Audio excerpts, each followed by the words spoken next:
Well, the Shadow Treasurer, Chris Bowen, is here with me at Parliament House now. Thank you very much for coming in. Pleasure, Leigh. Joe Hockey's pointed out that he inherited a $48 billion deficit from Labor. Despite falling revenue and slow wages growth, he's whittled that down to $35 billion. That deserves congratulations, doesn't it? This is a budget which sees the deficit continue to grow. It fails the government's own test. Firstly, that figure used by Joe Hockey is just plain wrong. But even on Joe Hockey's own figures, his own budget shows the budget deficit doubling over 4 years, just over the last 12 months, from his own budget 12 months ago. But we were expecting that because of MyEFO. This is a budget which sees debt up, deficits up, spending up and tax up, as well as unemployment higher for longer. As you know, over the forward estimates, the deficit is projected to fall. Based on some rather ambitious assumptions about nominal GDP. Joe Hockey's projecting that nominal GDP goes this year from 3.25% to 5.5% in one jump. Now, if that's achieved, it's a good thing. But let's not kid ourselves that it's because of any decisions Joe Hockey has made. His own budget shows his own decisions having a negative impact on the budget of $9 billion. That's what his document shows. He doesn't write those figures that you just quoted any more than Labor wrote the figures that appeared. He chooses the figures. You wrote the figures, that you concocted the figures in your own budget papers? He chooses his own assumptions. It's the Treasurer's own document, so his name on the front. I've announced that under a Labor government, those assumptions and forecasts will be made by the Parliamentary Budget Office at arm's length from the government of the day. That is not the approach that this government takes. These are the Treasurer's figures. Isn't it fair to say that Labor has little credibility when it comes to economic management or assessment, given that you constantly had to revise your own projections for surplus downwards? Look, I've freely acknowledged that the international economy, iron ore prices have an impact on budgets. Had an impact on our budgets, it would have an impact, is having an impact on Joe Hockey's budgets. I don't blame Joe Hockey for the iron ore price. He played that game. He played that irresponsible game of claiming a crisis and a scandal every time there was a terms of trade change. But the international economy has positive and negative effects. He himself, in his budget speech, was praising the strength of the international economy and its impact on Australia. But there are impacts there, of course there are. What I do hold him responsible for is the impact of his own decisions, the impact of his own decisions on the budget, which sees spending up and tax rising every year under him, and Leigh, importantly, the impact of his words on confidence, economic confidence, lower now than at the election because of his actions and his words, and that has a real impact on the budget. If you want to talk about spending up, let's talk again about Labor's credibility, because it backloaded enormous spending increases into the budget beyond the forward estimate, spending that was never accounted for on big policies such as the NDIS and the Gonski education spending. Now, that is just a bomb there waiting for either the return of the Labor Party to government or sitting there for the coalition. It's not responsible economic management. No, I don't accept that, Leigh. Firstly, there was a 10-year funding plan for both of those measures. Now, Gonski, this government has walked away from. NDIS, to their credit, they have continued, and there's money in the budget for the information technology support for the NDIS. I welcome that. I congratulate them for it. It shows a commitment to it.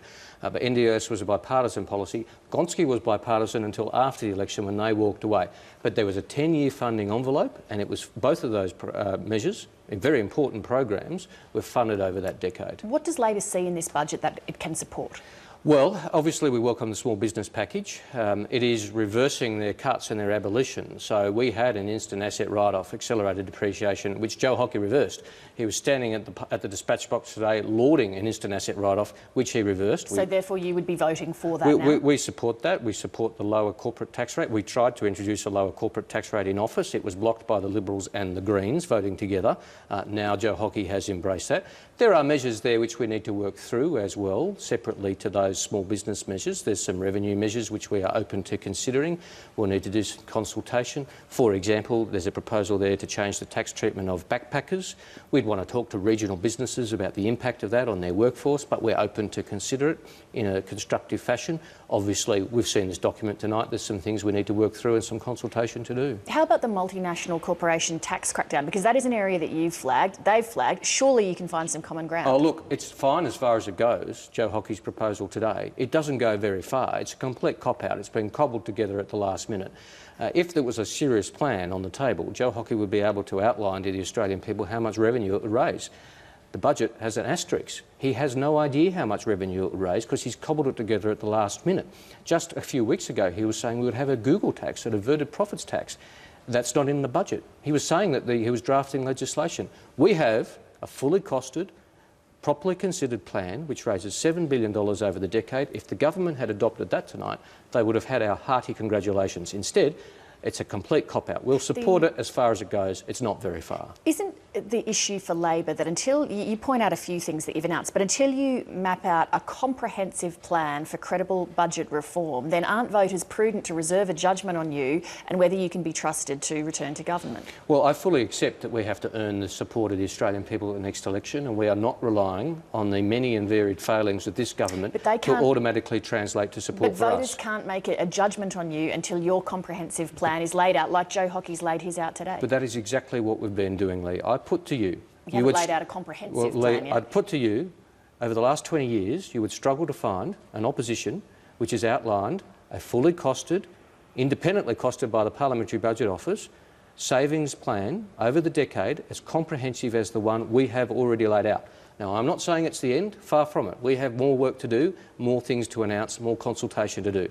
But this early in the term, because we take very seriously our responsibility as the alternative government to outline an alternative plan, that's exactly the course we've been taking. Because when Joe Hockey says there's no alternative to his budget, he's lying. There are alternatives, we're outlining them. Joe Hockey said in his press conference today that the heat is now on Bill Shorten to work cooperatively with the government. That's what business is expecting, isn't it?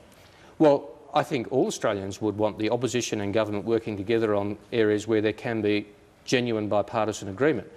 But Joe Hockey and Tony Abbott think genuine bipartisan agreement is everybody else agreeing with them, with their unfair cuts. I mean, the unfairness and the prejudice of the last budget remains in this. There's only two measures that have been dropped. Other measures, like the $80 billion worth of health and education cuts, the $100,000 university degrees and the cuts to family tax benefit, are still in this budget. We won't be supporting those measures. Chris Bowen, thank you very much for coming in. Thank you, Leigh.